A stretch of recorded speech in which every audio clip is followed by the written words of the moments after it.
Hello, everyone, and welcome to our webinar with Mental Health Ireland and Family Carers Ireland, Caring for the Carers, Nurturing Mental Health and Wellbeing.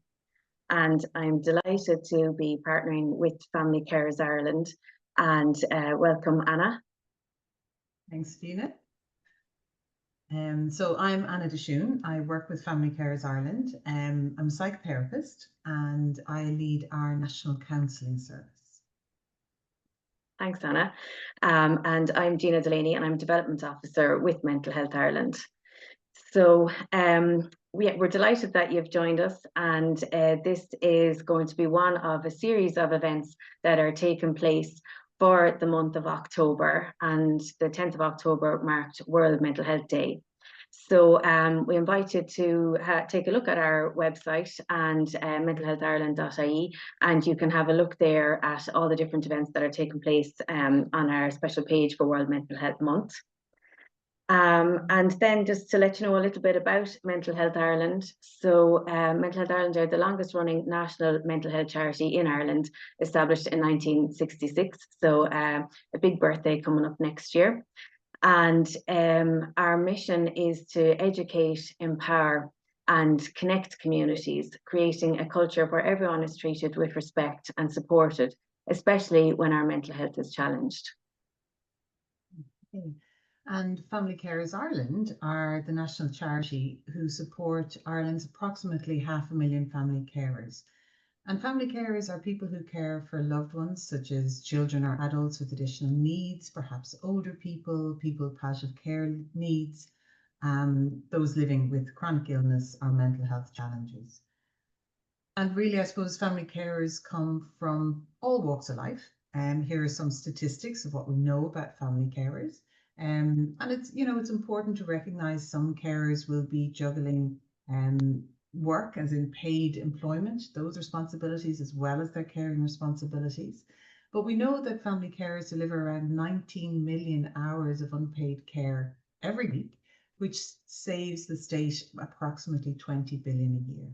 So we really recognize the importance of the work that family carers do in our country. So in this webinar today, what we are aiming to do is to provide an overview of how this really important caring role can actually impact on your mental health. And we also want to explore some tools and techniques that are going to support you as a family carer to enhance your own mental health and well-being. And so as we go through the webinar, there will be an opportunity for questions and answers at the end. But if you think of something during the webinar, pop it in the chat and we'll be able to get to those questions at the end. So as we begin then, we wanted to really just to outline and give some information around our mental health and our well-being. And to start with then, I suppose we think about a holistic view of our health and how our mental health is situated within that. So each aspect of who we are, impacts on the other area. So, we're all made up of many parts, and there's many aspects of ourselves that are really important as we move about our day-to-day and week-to-week lives. So if we think about the environment that we find ourselves in, and it could be, like I suppose the places where we spend our time, where we find ourselves physically located.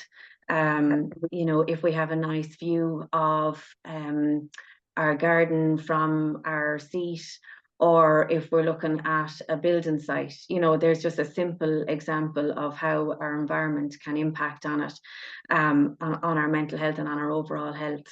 But, also, I suppose, there can be more extreme situations within that as well. For example, if somebody's living in where they're homeless or they don't have heating or things like that, so that can really affect our overall health. And then societal impacts. So, what's going on day to day in our lives, what we're taking in through the newspapers, through the radio, the different things that are happening in our world. Societal norms and societal attitudes, they can all impact on our overall health and of course our mental health within that.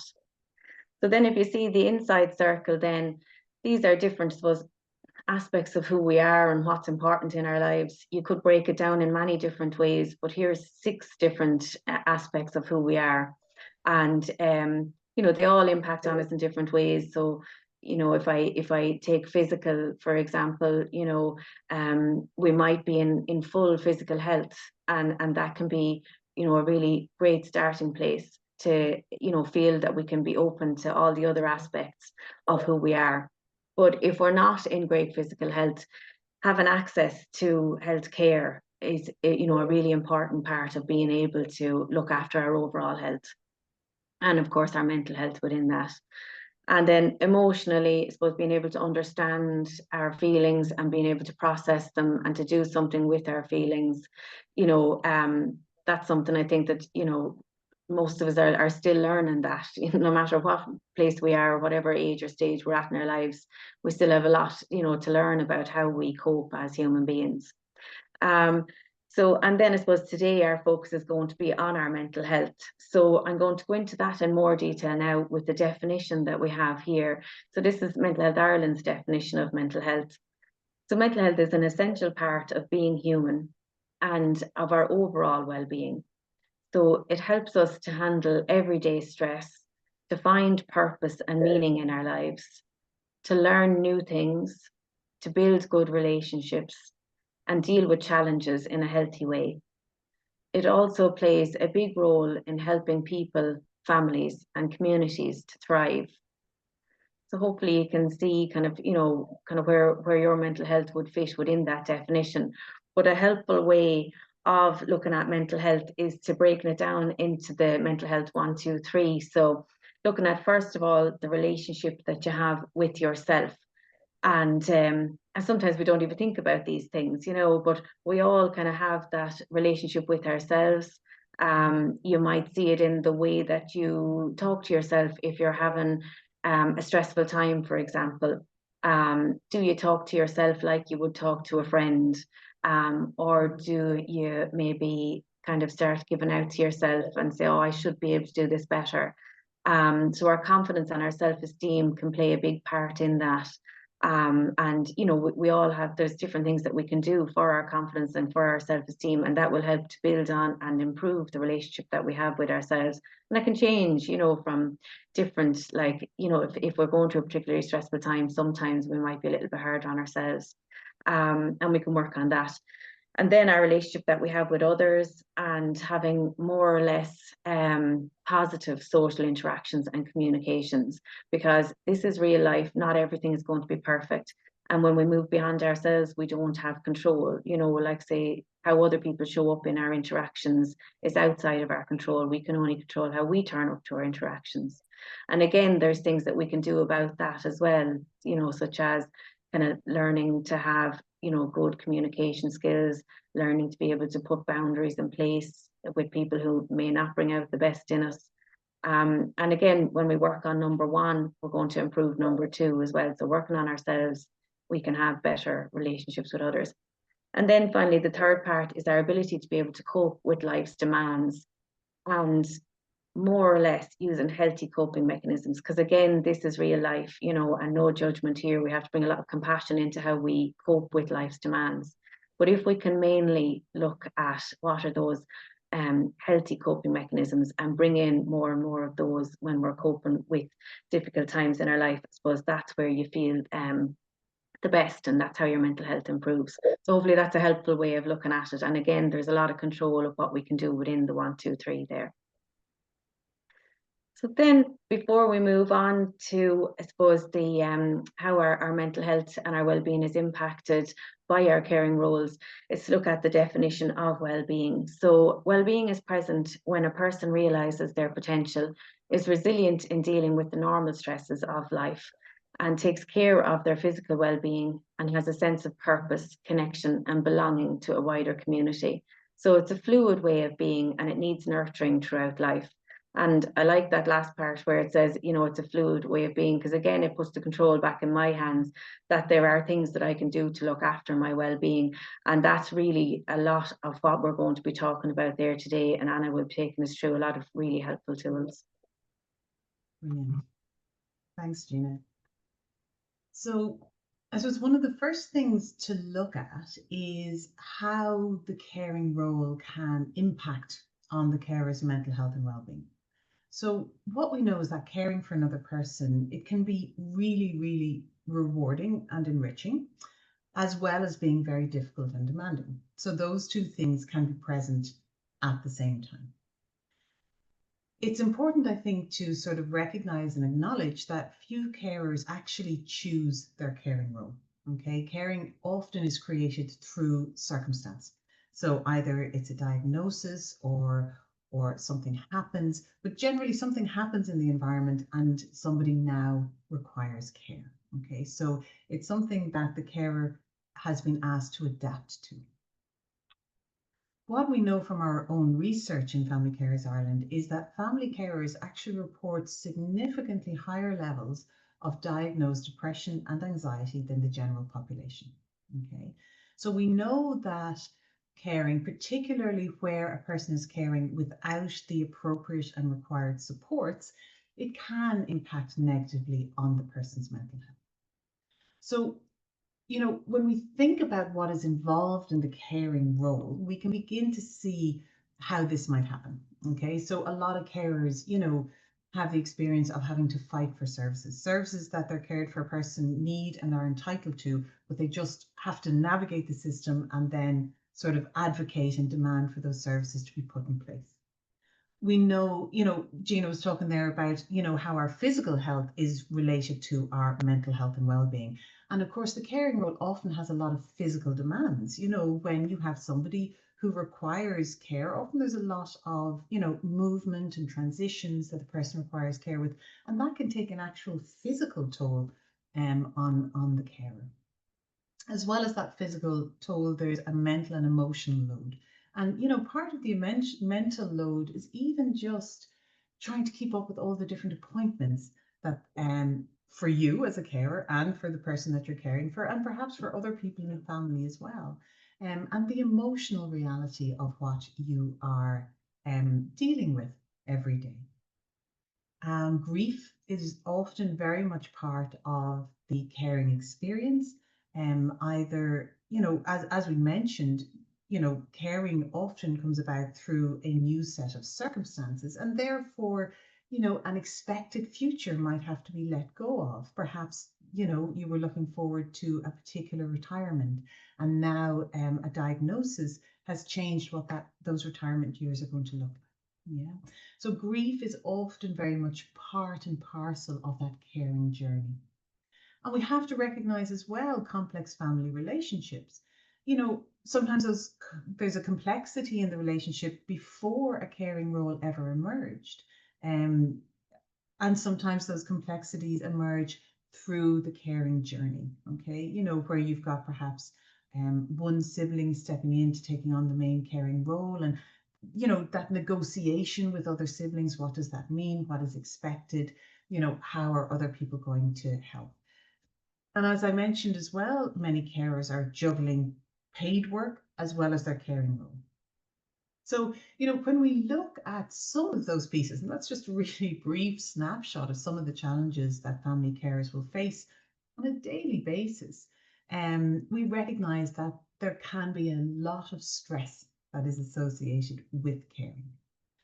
And I think it's important, firstly, to recognize that, it's not inevitable that family carers are going to have poorer mental health.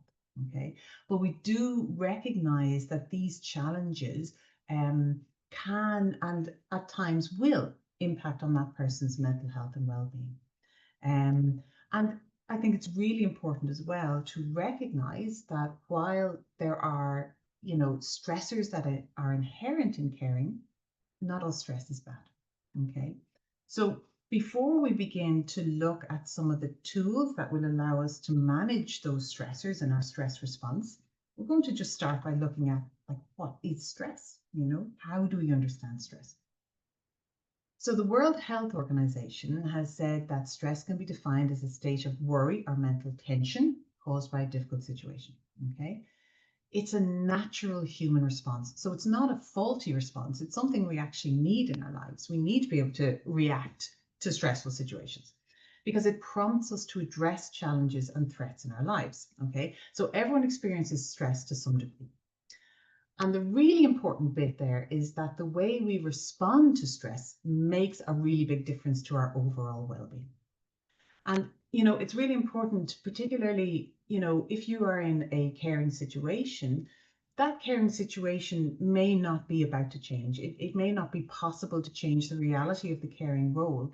So what we want to do is recognize, okay, how am I responding to the stressors that are present? Yeah. So that I can actually support my own well-being.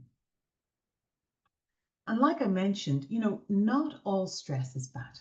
Okay. And we recognize, in psychology circles, they recognize that there are three types of stress that we will encounter. There's positive stress, which is part of our normal healthy development. Okay. It's where you're like, oh, I forgot to book that appointment. I'll pick up the phone and make it now. And okay, great, that's done. Right. So that's a positive stress response. There's tolerable stress responses. They are often where you have severe and long-lasting difficulties, but you're getting the right support that are allowing your body to recover from the sort of challenges that it's encountering.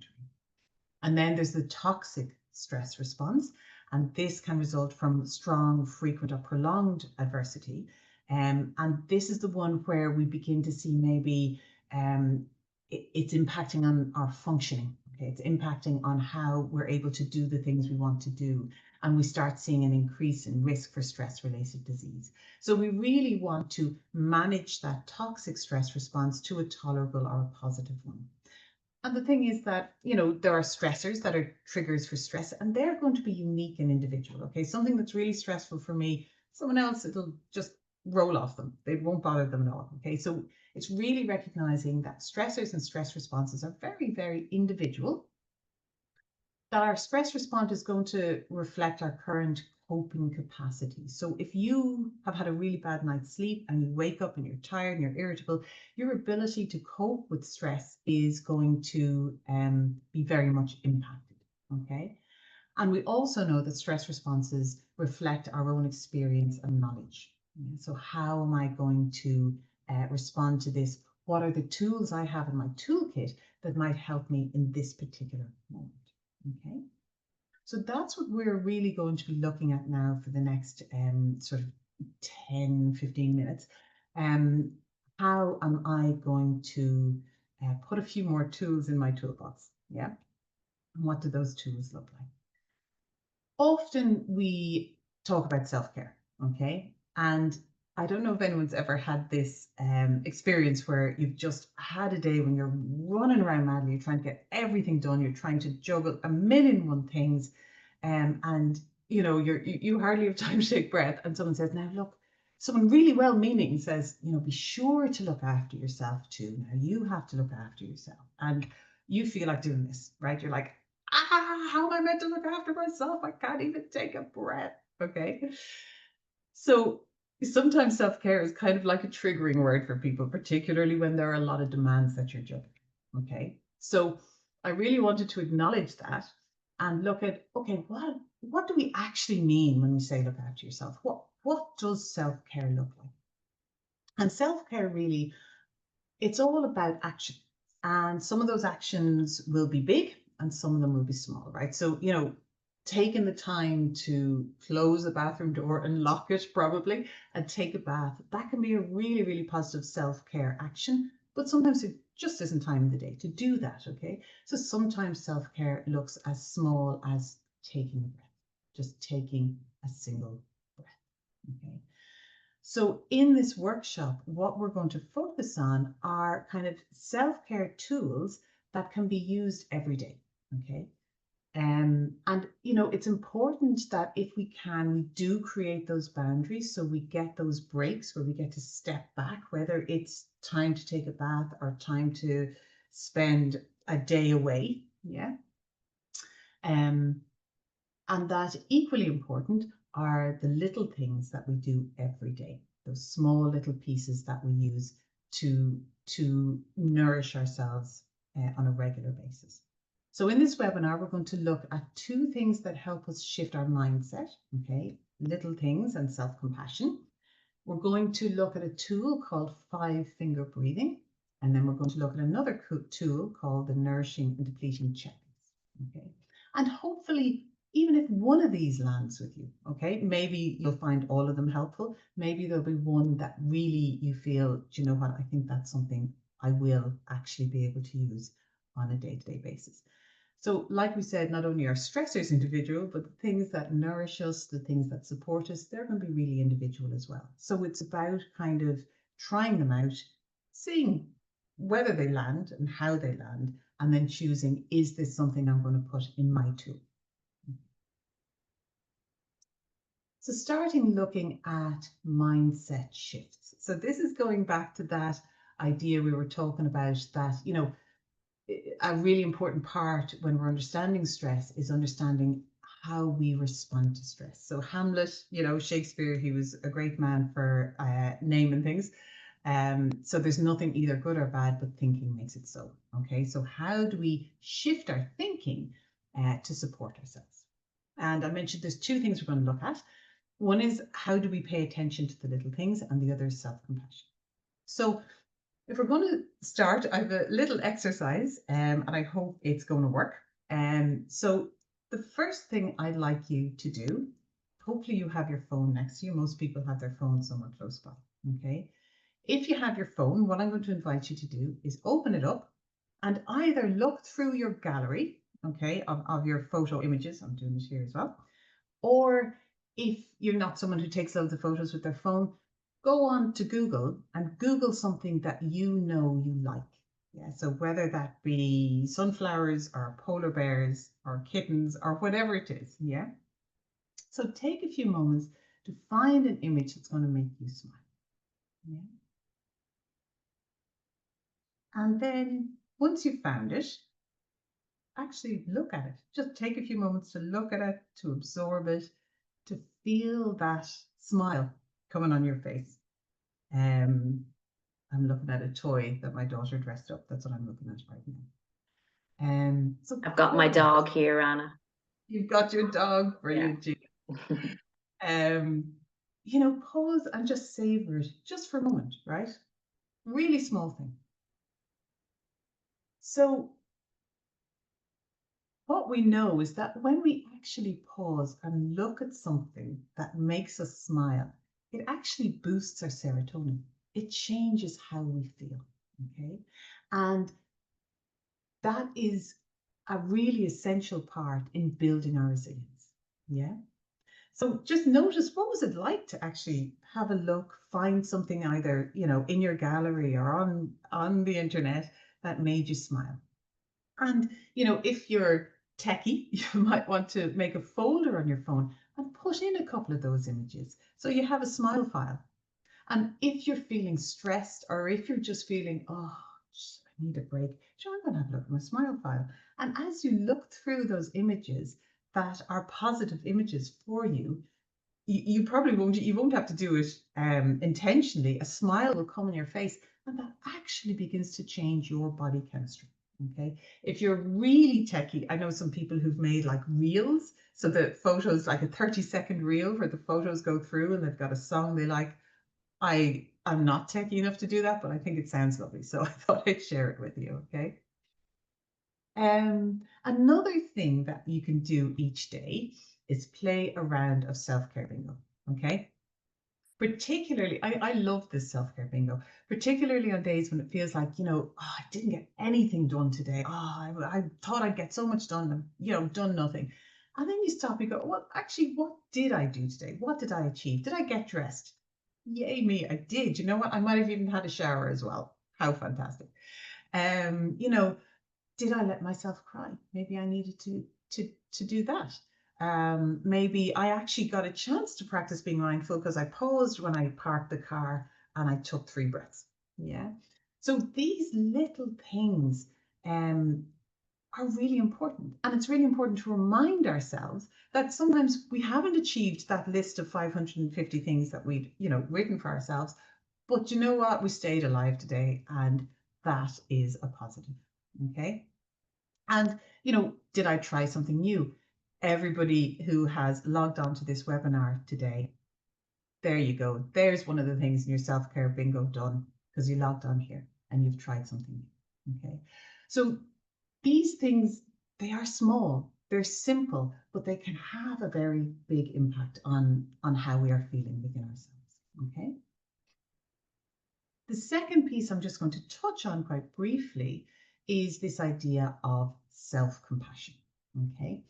And, this is a quote by a leading academic in the field of compassion. And he has said, compassion is sensitivity to the suffering in self and others with a commitment to try and alleviate and prevent it. And I love this quote because, often we think of compassion as something we feel for others. Yeah. Something that we give. And I think particularly for carers, there's this habit, as carers, we are caring for others, we are giving. And that can become such a habit that we struggle perhaps to receive care or to give that care to ourselves. Okay. Compassion, self-compassion really is an act of bravery. Okay. Setting boundaries and advocating takes courage. So, balancing our needs with the needs of the person we care for, that's not about being selfish. It's about recognizing our common humanity, and therefore we are more authentic. We are going to be more effective at whatever it is that we want to do. Okay. So just pause for a moment and think to yourself, which do I find easier? Giving compassion to others or giving compassion to myself? Yeah. And I think for many people, they'd say, oh, it's so much easier to be compassionate to somebody else. And I think what's important is that we bring that idea of self-compassion into something very practical. So this is our second little exercise today, okay? And it's compassionate touch. It's a really, really nice way that we can sort of give that compassion to ourselves. So again, this is an invitation, okay? What I would invite you to do is we're going to do the butterfly hug. Some of you may have come across this before. So the first thing you do is you cross your arms. And what I would say is you can either hold yourself up at the shoulders. That might feel nice, or it might feel a little restrictive. You might prefer to hold yourself further down, kind of at your elbows. So just notice where does that feel nice for me? Okay. Where does that feel most comforting for me? Yeah. And once you have that crossed, I prefer my elbows, right? Once you have that sort of crossed arms in place, begin to gently tap either, wherever your hands are, whether they're on your shoulders, whether they're on your upper arms, near your elbows. And notice, you can play around with it. Is it a gentle tap that feels most soothing for me? Is it something more firm, something firmer that, I like that connection, that feeling of strong holding? So be curious, be curious. Which is feeling good for me? There's no right or wrong. And as you tap, take a deep breath. Okay, so we are, taking a deep breath. We're stimulating our parasympathetic nervous system. Still tapping. And then if there is something that has been challenging or a little bit distressing that has happened to you today or recently, just allow that memory to come to mind and let the tapping soothe you. So both these things are present at the same time. Perhaps something that we found difficult, as well as this gesture of soothing and support that we're giving to ourselves. Remembering to breathe.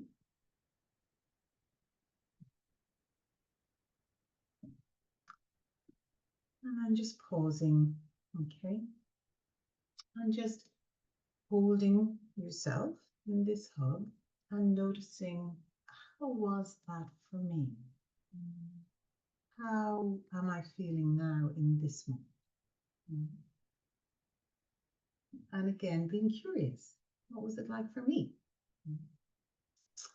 And for some people, you may even like to give your arms a little rub So for some people, that might be a soothing thing to do.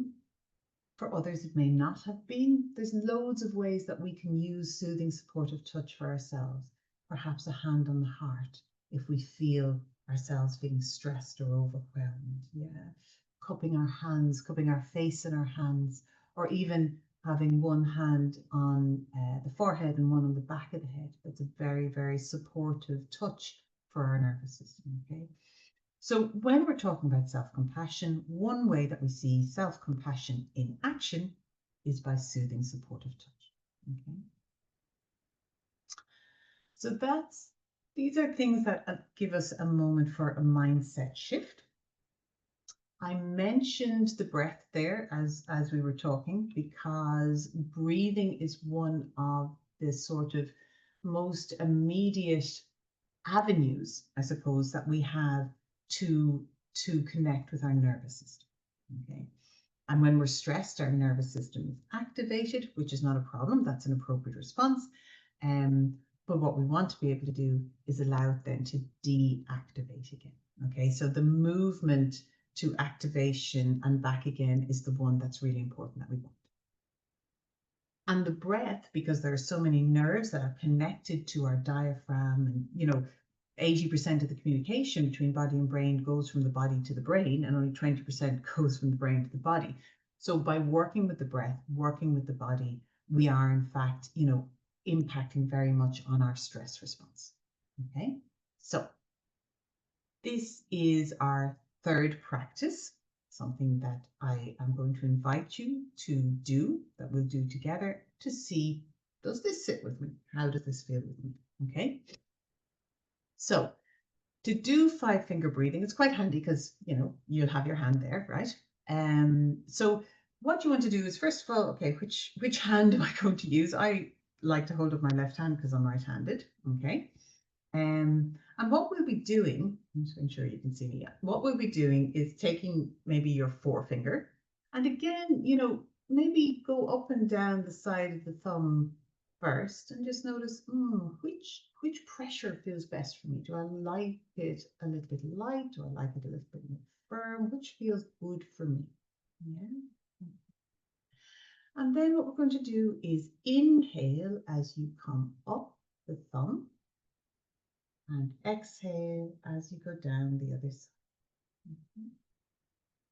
Inhale up the index finger, exhale down the other side. Inhale up middle finger, exhale down. Inhale up the ring finger, exhale down. Inhale up the little finger, and exhale all the way down. Okay. Pausing, noticing, what was that like for me? So the first time you did it, it may have been the first time you did it. We were doing it to a particular rhythm together. It may be that you think, I think I would do that, but I'd do it a bit faster. Or maybe I'd do it a bit slower. Yeah. And so again, it's sort of introducing the concept. And now I would invite you to be curious and explore it for yourself. Okay. So it's a very simple practice, and it's one that encourages our body to be calm. Okay. I can say, Anna, that it does work when you're co-hosting a webinar live also. I just tried it. Excellent, excellent. I'm delighted to hear that, Gina.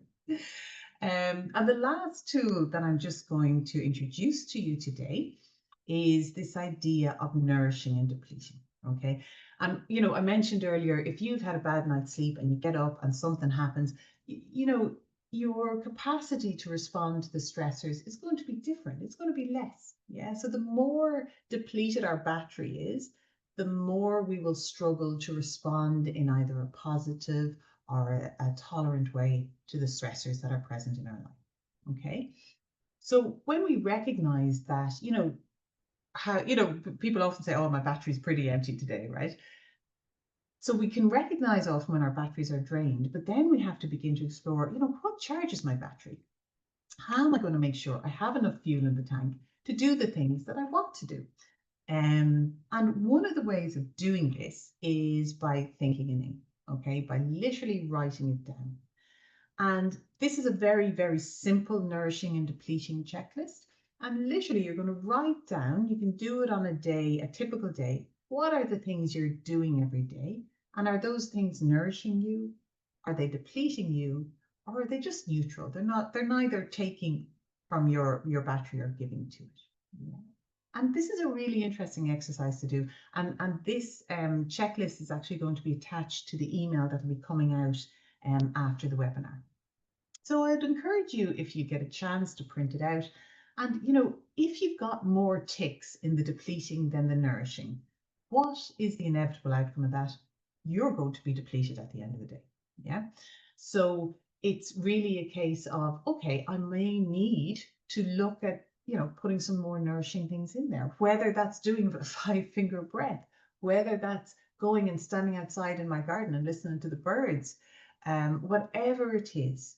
It gives you that opportunity to go, oh, right, actually, if I look at my daily activities and which are nourishing and which are depleting, then how I'm feeling is going to make a lot more sense. Okay. And I know Mental Health Ireland have some more really lovely resources that Gina is going to talk about now. Thanks.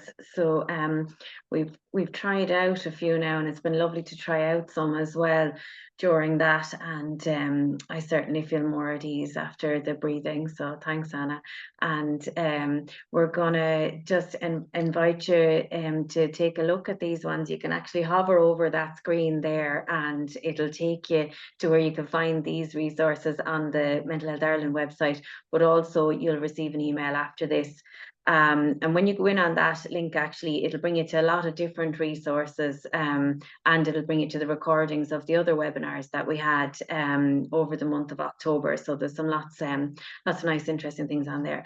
But the I Can Control, it's good, I suppose, just to use it just to see what is actually in our control, and the gratitude then as well. Very good to just, I suppose, to increase your sense of positivity and optimism, and it actually increases your sleep, improves your sleep, which is interesting to hear. I didn't know that before looking into it. So so pop on and have a look and see if it's something. Like with all of these things, as you said, Anna, it's about trying them out and seeing what works for you.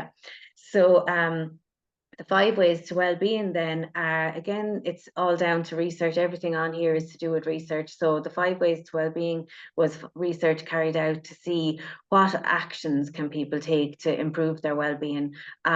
So they're all up there. I'm not going to go through it, but it's, connect, be active, take notice, keep learning, and give the science behind all of them.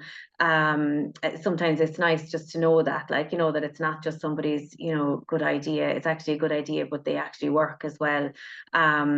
So yeah, and they do say as well in the research that if you can find an activity that brings in all of these, that's where you get the maximum reward on the time that you invest into it.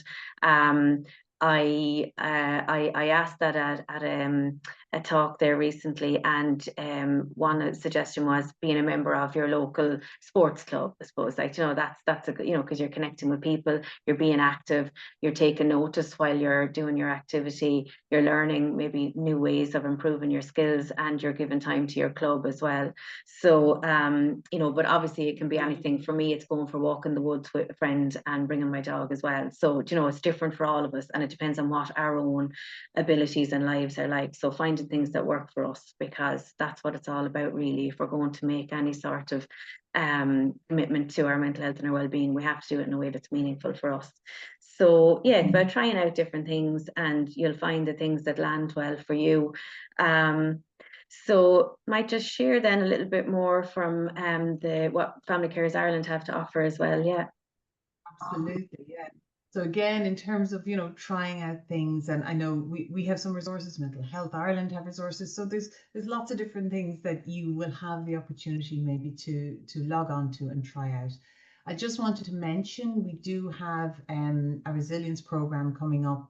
And, a lot of the things that I kind of touched on here in the webinar today, we'll have an opportunity to go into more in depth in this 4-week program that's starting on the 12th of November.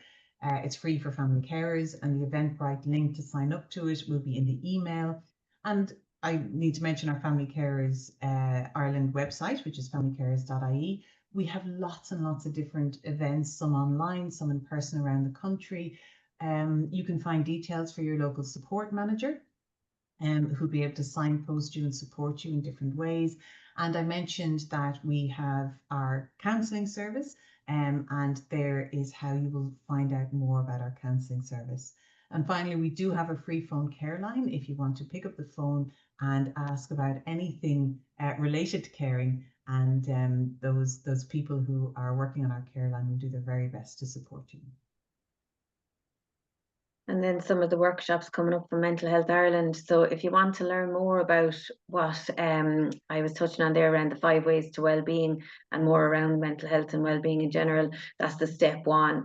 The step 2, then we have a lot more around some of those tools that we covered, and lots of other ones as well. And the step 3 then, navigating conversations around mental health. So that one will be coming soon. The bottom one there, mental health and family caring program. So that's a 5-week program. It'll be run online in mornings, starting on the 15th of January. So that's a partnership program again with Family Carers Ireland. So bringing kind of the best of both organisations together around mental health and family caring, and it's specifically around families where there's mental health challenges. So if there's a mental health challenge within the family and you want to learn more about supporting yourself and looking after your own mental health and well-being and recovery within that, it'd be great to hear from you. And after this, as we said already, you'll be getting an email, and you can just reach out and ask through that email, or you can scan that link there as well for more information. So just a little bit about the Connectmas. That's our next campaign in Mental Health Ireland. So there'll be, opportunities to learn there, lots of different resources. Give if you want to make a donation, and then sharing that there'll be different gifts and that people can look for. So Christmas, I think, is a good time to be thinking about those sorts of things. And then just to let you know about further supports for you or for somebody that you care about, that Samaritans is there to listen 24 hours a day, 116 123. Text about it. So you can just text hello to 50808 and reach out there and get some support. And if you're worried about somebody else, that or worried about yourself, and it is an emergency, that we would advise just to call 999 and just reach out that way, or 112. You can go to your emergency department. And I suppose we always suggest as well that your GP is the first port of call if there is any concern. And sometimes, people will say, and obviously the GPs are very busy, it can be difficult to get an appointment, but they will prioritise if you tell them that it is an urgent mental health concern and that you need advice about that. It's always worth saying that to them. So we want to thank you. I want to thank Anna and Family Carers Ireland. It's been fantastic to work with you and to partner with you on this. So thank you, Anna. And we would like to invite you, our participants who have logged on, to please give us your feedback, because we'd love to know how you found this.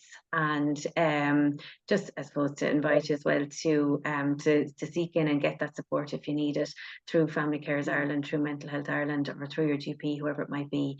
And if there are any questions that need to be answered, Alessia, you might let us know. Yes, of course. Do we have 5 minutes to allow attendees to ask any questions? Great. Yeah. So if anybody has anything that they'd like to pop in, you're welcome to pop it into the Q&A button there. Just click on that and you can submit it. Or if you want to put it in through the chat, I suppose Q&A is the best way to do it. So yeah. Is there anything that you want to add in the meantime, Anna?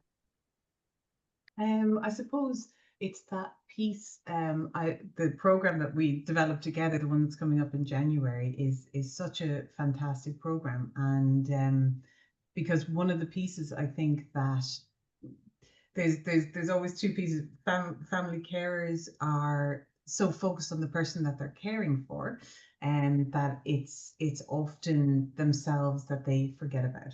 Yeah. Mm. And that will happen in any caring situation. But what's really important about that program that's happening in January is that that's specifically for family carers who are caring for somebody who has a mental health challenge, which can be a very, very difficult place to find yourself, because really you're a carer, you're a supporter, you're working towards, the person recovering, and it can be a very, very tricky place to find yourself, as a family member, carer and supporter. Yeah. So yeah, that's Yeah, it's program. a great program. Yeah, love doing it. And like what I love is that moment. There's always that moment when we're delivering the training that people would say, "Well, this is for me.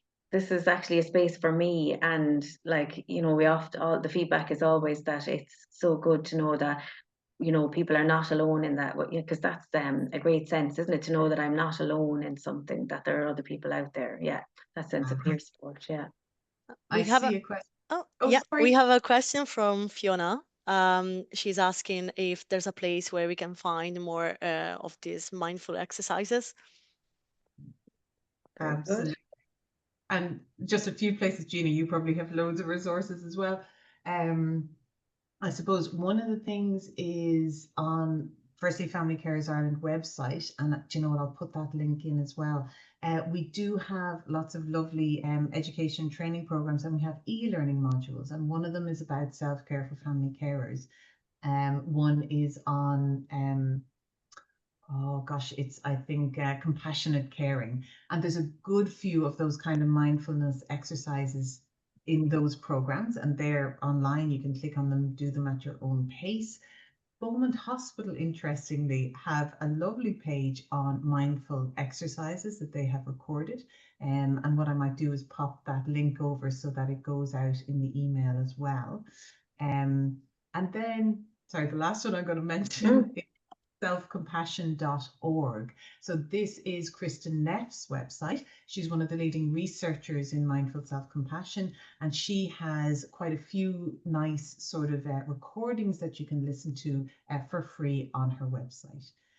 So that's just a few places that come to mind for me. Gina, I don't know, you Yeah. probably...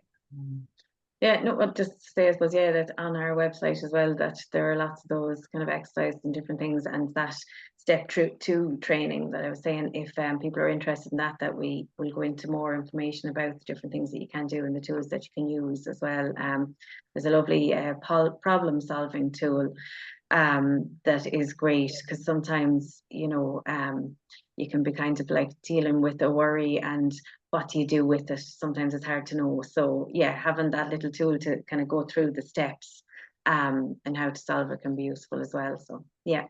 Alessia, you might be okay to pop in the link to the resources into the chat. Would that be okay? And Anna, if you want to pop in the link into the Family Carers Ireland one.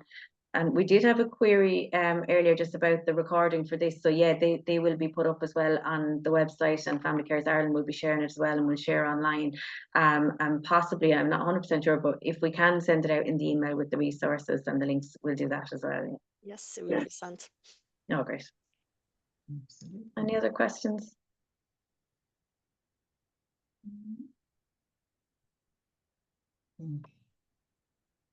Yeah. Okay. If we're okay, then we can call it a day, I think. Yeah. So, any final thoughts that you want to say before we close, Anna? I suppose just to say that, I would encourage anybody who is struggling to reach out for support. And, Family Carers Ireland, obviously I'm coming from leading our counselling service, which is just one of the supports that we offer as an organisation. I mentioned our support managers because caring really is something that no one should have to do alone. And those stressors sometimes are inevitable, but with the right support, we can respond to those stressors in a positive and helpful way. So whether that's, additional education, learning, whether it's have somebody advocating on our behalf, whether it's knowing, getting that support to navigate the really complex systems that are in place when we're, trying to support the person we're caring for. And I know Mental Health Ireland have incredible resources in your website as well. So it is that piece of recognizing we all need support at times. and that, you know, as much as possible, we are there to provide that support. And just sometimes even that feeling of not being alone in this journey and in these challenges is hugely. Perfect. Thank you, Anna. And thanks so much to Family Carers Ireland for being part of this webinar. And thank you for attending. So thank you. Goodbye, everybody. Take care, everybody. Bye.